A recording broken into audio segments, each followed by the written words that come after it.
지난 시간에 디모데후서 3장 1절 2절에 있는 말씀을 가지고 말세의 징조 세 가지를 말씀을 드렸습니다.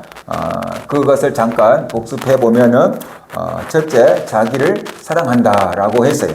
자기를 사랑한 것 자체는 나쁜 게 아닌데 극단적인 이기주의다라는 것이에요. 나만 사랑하는 거다. 그래서 남에게 피해를 끼치는 것도 신경 쓰지 않고 나만 좋으면 되는 그런 극단적인 자기 사랑, 이것이 마지막 때 징조 가운데 하나다라고 말씀을 드렸습니다. 그 다음에 두 번째는 돈을 사랑한다라고 했습니다. 하나님보다 돈을 사랑하고 돈의 종이 되어 있고 돈을 신처럼 여기는 그런 세대가 된다라는 것이에요. 예수님 당시에도 그랬고 지금은 그런 것들이 더 점점 심해지는 것 같다는 느낌이 듭니다.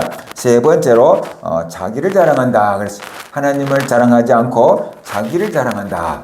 우리를 구원해 주신 예수 그리스도를 자랑하지 않고 내가 가진 소유나 내가 이룬 업적을 자랑한다라는 것이, 그래서 자랑의 대상이 바뀌어버린 것이, 하나님을 자랑해야 되는데 사람을 자랑하고 자기 자신을 자랑하는 걸로 바뀌어버렸다. 이것이 마지막 징조 가운데 하나다라는 것입니다. 오늘 그 뒤를 이어서 마지막 때 나타날 징조, 그러니까 이 시대가 어떻게 흘러갈 것인가를 우리가 좀 가늠하는 영적인 가늠자로 보면 될 것 같습니다. 네 번째가 교만하다라고 얘기합니다. 교만이 무엇입니까? 일반적으로 우리가 교만하면은 다른 사람들 앞에서 잘난 척하고 자기를 높이는 것, 그것이 교만입니다. 사람들 교만한 사람, 좋아할 사람 별로 없잖아요.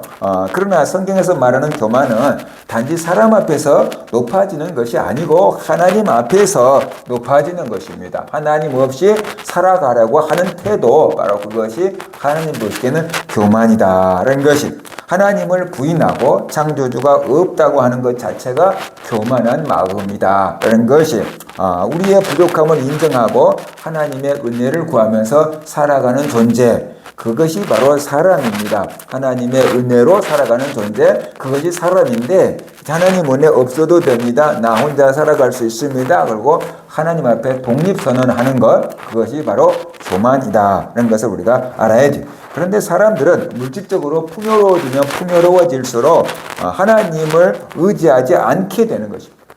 내가 아쉬울 게 없으니까 하나님을 의지하지 않게 되는 것이지요. 그래서 자기 힘과 자기 돈만 의지하며 살아가기 쉽습니다. 그렇게 살아갈 수 있다고 착각을 하는 것입니다. 그리고 실상 어느 정도 살아갈 수가 있거든요.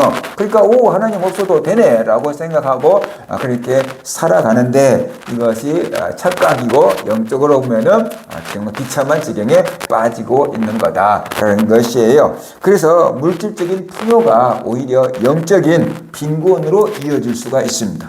우리 교회를 다니는 사람들도 물질적으로 풍요로운 사람들을 부러워하잖아요. 물론 예수를 잘 믿고 물질적으로도 복을 받고 건강하고 그러면 좀 부럽지요.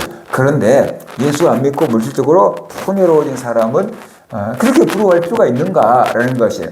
그들이 육체적으로는 세상적으로는 풍요롭고 부유해 보이지만 하나님 보시기에 그들은 영적으로 어떻게 돼요?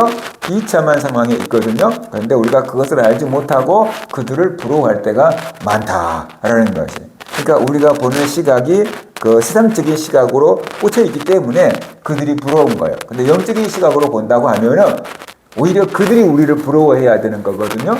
근데 우리가 그들을 부러워하는 거니까, 그들은 예수님을 모르고 하나님을 모르니까 어쩔 수 없이 그런다고 쳐도 우리가 하나님을 알고 예수님을 믿는다고 하는 사람들까지 영의 시각이 아닌 일개의 시각을 가지고 그들을 바라본다는 것은 안타까운 일이다라는 것이에요. 그래서 우리가 그들 앞에서 기죽을 필요가 없고 우리가 그들 앞에서 당당하게 살아가야 되고, 세상적으로 내가 가진 것이 적지만 하나님 앞에서는 내가 영적으로 부유한 자다라는 그런 마음을 가지고 우리가 살아야 되는 것입니다. 누가복음 16장에 나온 부자와 나사로의 비유를 한번 보십시오. 부자는 이 땅에서 호화호식하며 살았고 남부러울 것이 없이 살았어요. 그런데 죽어서 어떻게 됩니까? 음부에 들어가서 불꽃 가운데서 고민하나이다 라고 이렇게 말하잖아요. 그러니까 이 세상에서 백년 남짓 평안하게 잘 살았어요. 근데 죽어서 영원토록 불못 속에서 고통을 당하고 있다라는 거죠. 자, 그러면은 100년 남짓 잘 살고 영원토록 고통당하는 사람이 정말로 복받은 사람이라고 할 수 있느냐라는 것이죠. 이 세상에서 100년 정도로 보면은 복받은 사람이지만 영원 세계에서 보면은 참 안타까운 일이다. 이런 것이. 반면에 나사로는 어땠습니까? 그는 이 세상에 살 때 거지였고 그 다음에 병이 들은 사람이었잖아요. 가족도 안 나오잖아요. 그런데 그 나사로가 죽어서 아브라함의 품에서 평안히 누워있는 것을 볼 수가 있습니다. 그가 이 세상에 살 때는 사람들이 손가락질하며 에이 그렇게 살려면 왜 살아? 차라리 태어나지 말지. 그랬을 수도 있어요. 그런데 하나님의 나라에 가서 보니까 나사로가 주인공처럼 되어 있고 정말로 부잣집의 아들처럼 이렇게 인정받고 있는 것을 볼 수 있잖아요. 그러니까 이 육의 시각과 영의 시각이 이렇게 다른 거다.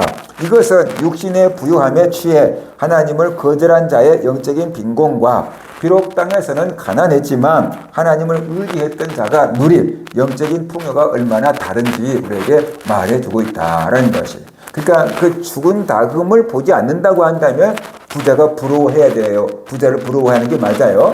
근데 죽음 다음 이후까지를 우리가 생각을 한다고 한다면은 그렇게 부자를 부러워할 일은 아니다라는 것이에요. 내가 비록 이 땅에서는 정말 작은 사람이지만 하나님 앞에 나가서는 소중한 사람이야. 나는 예수 그리스도를 믿기 때문에 하나님의 자녀야. 지금 이 세상에서는 내가 좀 어려움 당해도 하나님 앞에 갔을 때는 그렇지 않아. 라는 것을 우리가 알 때 당당하게 살아갈 수가 있고 그들보다 우리가 더 하나님 앞에서 복받은 사람이다 라는 것을 깨달아야 된다 라는 것입니다. 그 다음에 다섯 번째로 비방한다 라고 했어요.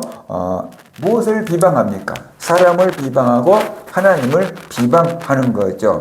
악플을 다는 사람들이 많이 있어요. 그런데 악플 다는 사람들을 이렇게 찾아서 보면은 겉으로는 멀쩡하게 생겼는데 이렇게 악플을 다는 사람들이 있다는 거예요. 우리가 보면은 아주 질 나쁜 사람들, 이런 사람들이 그런 일을 할 것 같은데 그렇지 않고 멀쩡한 사람, 그냥 보면은 뭐 평범한 사람, 이런 사람들이 악플을 달고 그래서 다른 사람들을 상처주고 다른 사람들에게 고통을 가하고 있다는 것이. 왜 그럴까요? 익명성 뒤에서 숨어서 다른 사람들을 악의적으로 비방하고 상처를 주는 것입니다. 자기 이름이 드러나고 자기 얼굴이 드러나면은 그렇게 나쁜 댓글을 못 달아요. 근데 자기 이름이 드러나지 않고 자기 얼굴이 드러나지 않고 내가 이렇게 나쁜 글을 적어도 누군지 모를 거야 라고 생각하기 때문에 막 그 나쁜 글들을 달아서 사람에게 상처를 주고 그런 것들 때문에 어떤 사람들은 인생이 무너지기도 한다라는 거지. 그런데 책임감을 느낄까요? 나만 달았겠어? 다른 사람들도 다 달았지? 이런 식으로 하면서 책임감도 못 느낀 채 넘어갈 수 있지 않겠느냐라는 것이.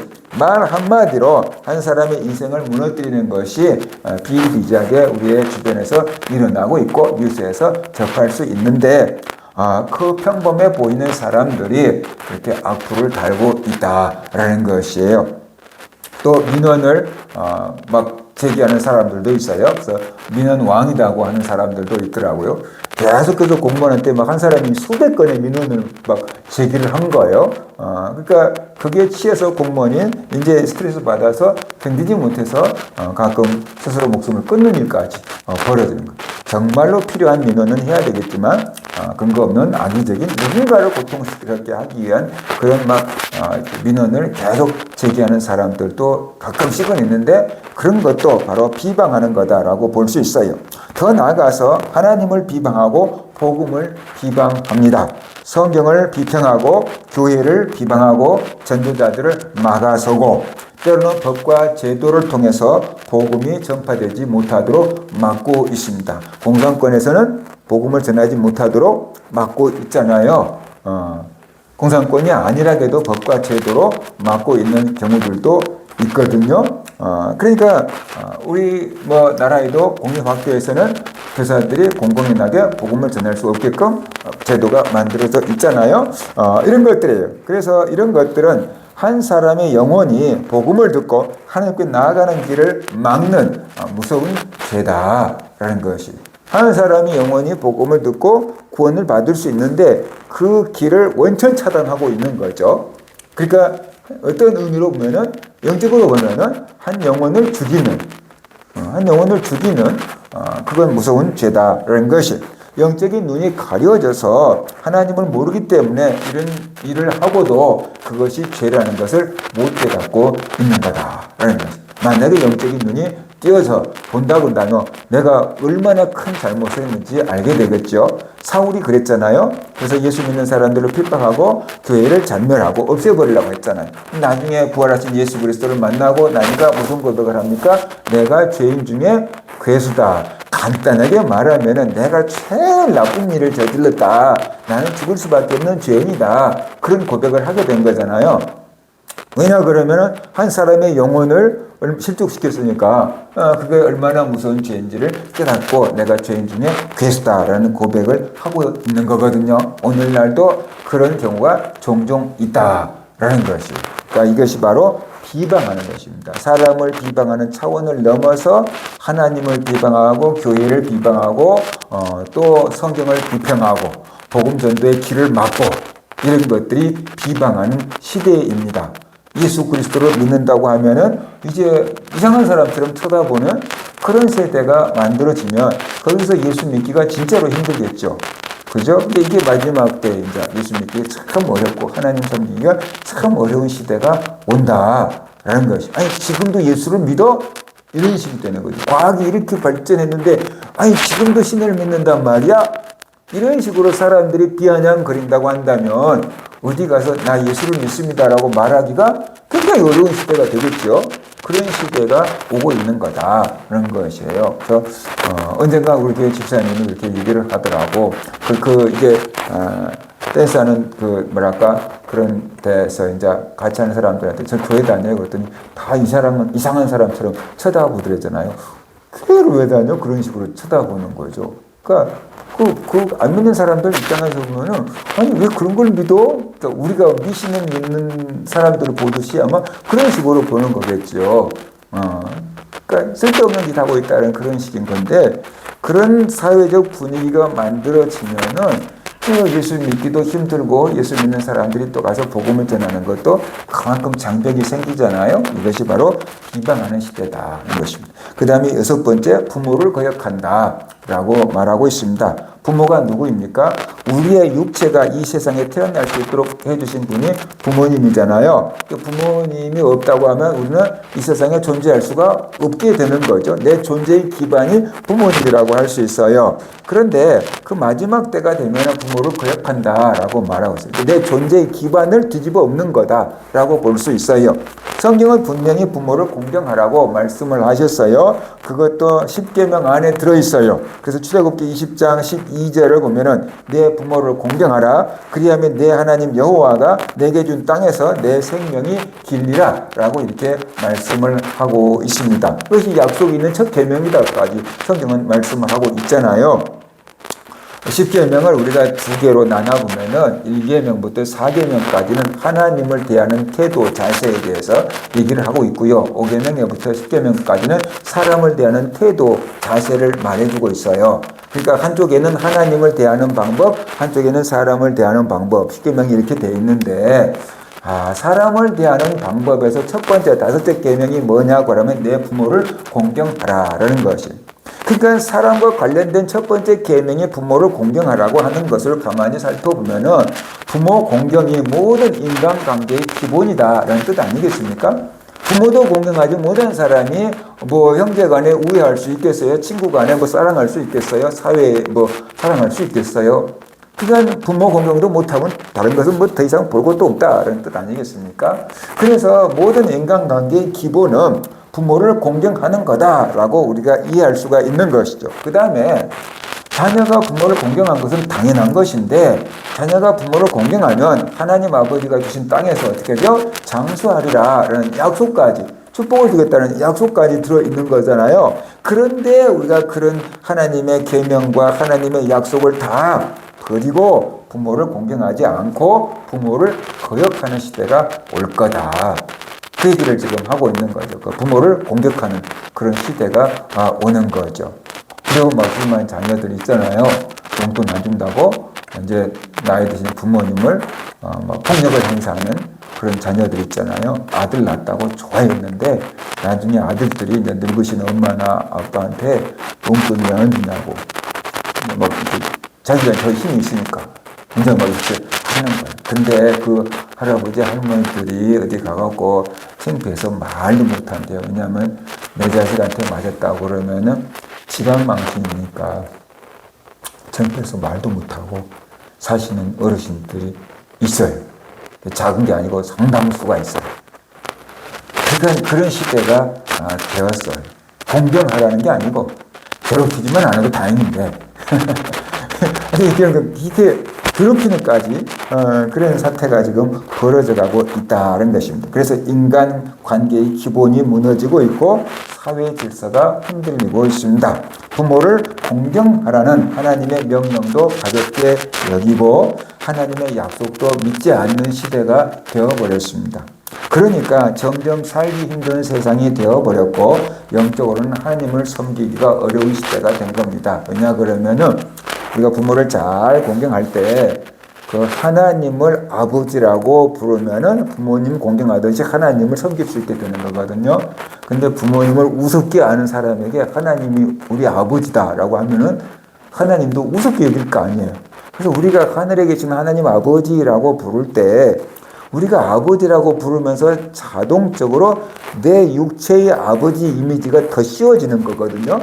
그래서 내 육체의 아버지가 좋으신 분이었으면 하나님도 좋으신 아버지겠지라고 생각하고 친근하게 하나님 아버지 이렇게 부를 수 있는데 내 육신의 아버지가 나와 사이가 너무 안 좋은 부자지간이었다라고 한다면 하늘에 계신 우리 아버지 부른 게 무진장 부담스럽다는 거예요. 무서운 거예요. 아버지라는 말 자체가 너무 무서운 거예요. 그래서 하나님을 아버지라고 부를 수가 없어서 주님 그렇게 부르고 하나님 이렇게 부르는 거예요. 그런데 어떻게 하나님 아버지와 친근해질 수가 있겠어요? 그래서 하나님을 가까이 하기가 어려워진다.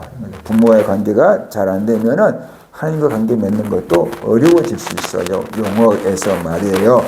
그래서 그런지 모르지만 하나님을 아버지라고 안 부르고 하나님 어머니라고 부르기를 좋아하는 사람들도 가끔 아버지는 엄한 사람들이 많았어요. 옛날에는 그렇죠. 근데 어머니는 인자한 어머니들이 많잖아요. 그래서 어머니 말만 들어도 가슴이 먹먹할 수도 있잖아요. 그러니까 사람들이 하나님 어머니라고 하면 좋겠다라고 생각하는 것 같은데 그건 아닌다라는 것이에요. 그래서 부모의 관계가 잘 정립이 되어 있을 때 하나님과 관계도 세워지는데 도움이 되는데 부모와의 관계가 적절하지 못하고 부모를 공경하지 않기 때문에 하나님을 섬기는 것도 어려워진다. 또 우리 문화가 아닌 이스라엘에 봤을 때 부모가 자녀에게 신앙교육을 시키는 거거든요. 아버지가 영적인 제사장처럼 집에서 자녀들에게 하나님 역사 가운데 나타났던 하나님을 전해주면서 교육을 시키는 거거든요. 그런데 자녀가 부모를 공경하지 않으면 그 부모의 그 신앙 교육도 어떻게 돼요? 기도하면 듣지 않겠지요. 그러니까 자동적으로 하나님에게서 멀어져 가게 되는 거다. 그래서 마지막 시대가 되면은 부모의 가르침을 안 들어요. 요즘 젊은이들 보세요. 그냥 또 꼰대짓 하네? 그래 버리면 다 끝나버려요. 더 이상 안 들어요. 그죠? 이제 요즘에는 뭐 젊은 꼰대도 있다 그러잖아요. 한 살 차이 난데도 꼰대짓 하냐 이렇게 해보면 더 이상 뭐라고 충고를 해줄 수가 없게 되어버리는 거예요. 다 거부하겠다는 것이 그만하라는 소리잖아요. 그러니까 이 사람들의 교훈을 듣지 않으려고 한다라는 것이 인생을 살아온 선배의 위산, 교훈 이걸 거절하는 시대가 됐는데 지금 그런 시대가 되고 있다는 것입니다. 마지막 때 바로 부모를 거역한다라고 했는데 그렇게 가고 있습니다. 그 다음에 7번째 감사하지 않는다라고 했습니다. 마지막 때 징조 가운데 하나가 감사하지 않는데 세상 사람들은 땡큐 이 말을 막 그렇게 많이 한대요. 근데 우리나라 사람들은 감사합니다라는 말을 그렇게 자주 하지 않는데요. 당연히 감사해야 될 조건임에도 불구하고 감사하지 않습니다. 왜냐 그러면 당연한 걸로 여기기 때문에 그런 것입니다. 당연한 걸로 여기기 때문에 그래서 모든 것을 당연한 것으로 여기기 때문에 감사하지 않습니다. 가끔씩 오래전에 있었던 텔레비전 연속극을 보면은요, 네 소원이 뭐냐 그러면 쌀밥 한 그릇 잔뜩 먹는 게 내 소원이에요. 그런 연속극들도 있어요. 예전에 이제 배고팠을 때 말이에요. 요즘 사람들 어떻게 됩니까? 뭐 물론 그런 사람이 있겠지만 대부분 배를 고르는 사람은 그 많지 않잖아요. 잘 먹고 어느 시대보다 풍요롭고 편안한 시대를 살아가고 있어요. 편리한 시대를 살고 있어요. 빨래도 다 세탁기가 해주고 편리한 시대에 살고 있어요. 그런데 감사하냐고 말이죠.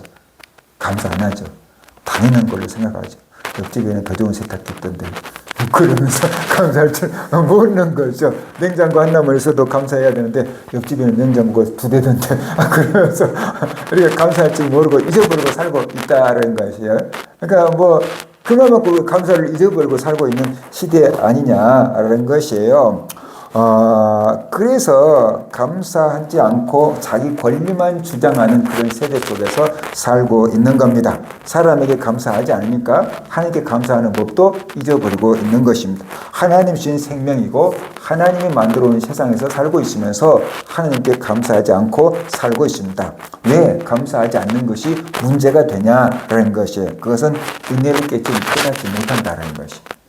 부모에게 감사하든 사람에게 감사하든 감사한다는 것은 은혜를 깨닫는다는 것인데 그래서 감사한다는 건데 감사하지 않기 때문에 사람에게 받은 은혜도 깨닫지 못하고 그 다음에 하나님께 받은 은혜도 깨닫지 못하는 거예요. 은혜를 깨닫지 못하는 사람이 되는 거예요. 본능을 따라서 살아가는 사람이 되는 거예요. 그러니까 옛날에 스승의 은혜는 하늘과 같아서 그런데 요즘에 학교 선생님들 위치가 그냥 말이 아니잖아요. 그렇죠? 애들한테 그냥 맞는 선생님들도 있고 그렇잖아요. 교육이 제대로 이루어질 수가 없는 세상이 됐잖아요. 그러니까 바로 이게 감사할 줄 모르니까 스승에도 감사하지 못합니다. 부모에게도 감사하지 않습니다. 하나님께도 감사하지 않습니다. 은혜를 깨닫지 못한 사람이 되어버립니다. 그러니까 하나님께서 아무리 베풀어도 그것이 하나님 은혜인지 모릅니다. 당연한 거라고 생각합니다. 하나님께 감사하지 않고 하나님 믿지 않고 하나님을 예배하지 않고 살아가게 되는 것이지요. 그러니까 인간성이 어떻게 돼요? 해석되어 버린 시대에 살고 있다는 것이 그것이 사람인데 사람 같지 않는 시대가 오는 것입니다. 마지막 8번째 거룩하지 않다라고 했습니다. 거룩하지 않다는 게 무슨 뜻입니까? 윤리와 도덕이 무너졌다는 뜻이기도 하지만 성경에서 말하는 거룩은 구별된다는 것입니다. 하나님께 드리기 위해서 구별된 존재가 거룩이에요. 우리 집에 많은 양이 있는데 그 중에서 하나님께 제사 드릴 것 제일로 건강하고 제일로 예쁜 거 그것을 다 구별시켜서 더럽혀지지 않도록 병들지 않도록 하나님께 제사 드릴 때까지 따로 딱 구별해서 키우고 있는 거예요. 이게 구별된 거예요. 성경에서 말하는 구별이라는 것은 거룩이라는 것은. 그러니까 우리가 이 거룩하지 않다라는 것은 뭐냐 그러면은 하나님의 자녀처럼 살지 않는다. 하나님의 형상을 닮은 사람처럼 살지 않는다라는 것이에요. 본능을 따라서 살아간다. 동물처럼 살아간다라는 그런 의미로 볼 수 있습니다. 그래서 하나님 없이 살아가며 점점 하나님의 형상을 잃어버린 채 살아가는 시대가 되었습니다. 믿음과 상관없는 시대가 되어버린 것입니다. 그렇기 때문에 이러한 모습들이 마지막 때 증거다, 징조다라는 것을 우리가 알 수가 있는 거죠. 사람들이 살기가 좋아지면 하나님으로부터 독립선언합니다. 믿음 생활하기가 굉장히 어려워지고 복음을 전해도 믿지 않는 시대가 되고 주변 환경 그러니까 믿는 사람들도 믿음이 식어질 수밖에 없는 그런 세대가 오는 것이죠. 오늘 살펴본 말씀처럼 마지막 때 사람들은 교만하고 비방하고 부모를 거역하고 감사하지 않고 거룩하지 않다라고 말했습니다. 하나님 없이 살 거라고 또 사랑을 함부로 말하고 질서를 무너뜨리고 은혜를 저버린 채 욕심을 따라서 살아가는 시대가 온다는 것이 지금 우리가 살아가고 있는 시대가 그렇게 지금 가고 있지 않느냐 이런 것이에요. 그렇기 때문에 믿는 사람들은 세상의 흐름을 따라가지 말고 더욱더 정신을 차리고 깨어 있어야만 된다는 것입니다. 교만하기보다 하나님 앞에서 겸손하고 비방하기보다 사람을 살리는 말을 하고 부모를 공경하고 작은 것에도 은혜를 깨닫고 감사할 줄 알고 세상과 구별된 거룩한 삶을 살도록 힘써야 됩니다. 마지막 때일수록 하나님을 더 가까이 하고 말씀과 기도로 자신을 지키며 끝까지 믿음을 붙잡고 살아가는 그런 성도들 되시기를 주의 이름으로 축원합니다. 말씀